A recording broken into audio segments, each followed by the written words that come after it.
like the short course for golf. It's fine. I don't think that should be a top priority until we start getting more of the tax revenue from Dutchman Woods and phase 1, phase 2. And then what we are paying for taking out the bond is going to be covered, as opposed to it having to increase our mill rate to cover that. You know, I think it could be spent a little bit better, and there are other things that are going to cost a whole lot less that we might be able to do out of our tax revenue. So that would be way at the bottom until we start getting a lot of money from the real estate that's being sold over on Dutchman's. Tom? I guess I got two questions while I have the floor. One's probably for Garrett. How much revenue is the town actually going to lose only because of the loss of taxes on that piece of land for the golf course? And secondly, I would hope one has been done. I've been on that river for 60 years, and I've never seen it drop as low as it is now, and this summer was one of the lowest.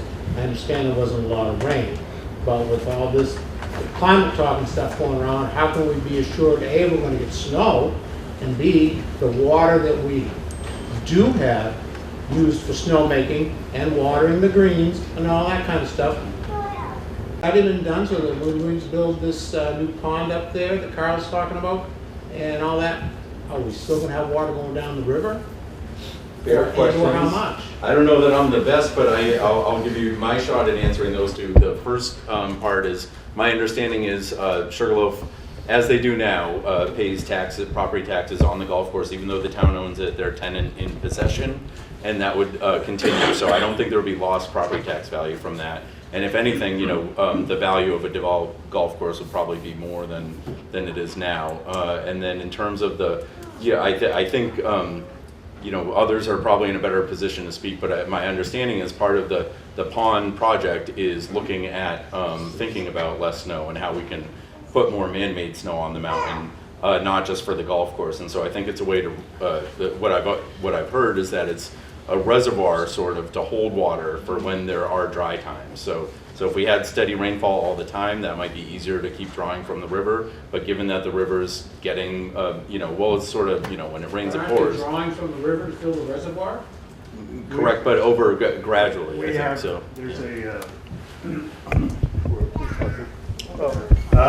we only have a certain amount we can pull from the river. If we go below that, then we can't pull. We've had that for years and years and years. But I mean, it's going to use a lot more water.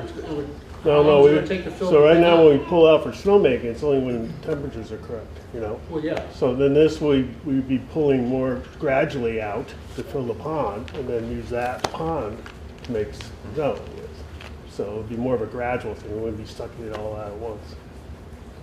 So if you push, in other words, if you push it 9,000 gallons a minute up the hill, but they'd be replenishing at 5.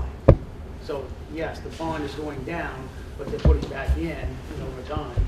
And you're right, this year really dry. Oh, I know. You remember the years before, right? Yeah, I know, the snowmaking, Plenty of water here. there's some issues at the beginning, obviously, but now we've got plenty of water. Yeah.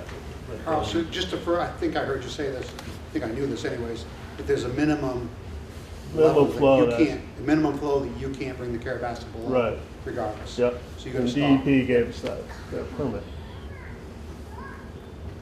Do we want to bring up housing and pickleball? I know are two things on That's our what- minds. If you can resuscitate your Yes. last. I got housing real quick, I know Mark's here, but you were saying, we're actually working with the committee to look at a spot at Sugarloaf in the boneyard area. We're looking right there. So I know Mark and I and the committee's been working on it. So there is some movement there. We're very close. Okay, you said nothing, though. It's just important. You think workforce housing would be the easiest thing to sell. Yeah. Well, so one of the things is that if you have funding from the state, there's an average median wage, and you have to do 80% of that, whatever the county is, right? We looked at our employees, any of our employees would qualify for that. Now, if you do federal funding, it's 120, right, Mark? and most of our employees would qualify for that. So you're limited to what funds you use, and the whole idea was to make sure that it was housing for our community that could utilize it, so that the state funding didn't really accomplish that purpose. So that's one of the challenges.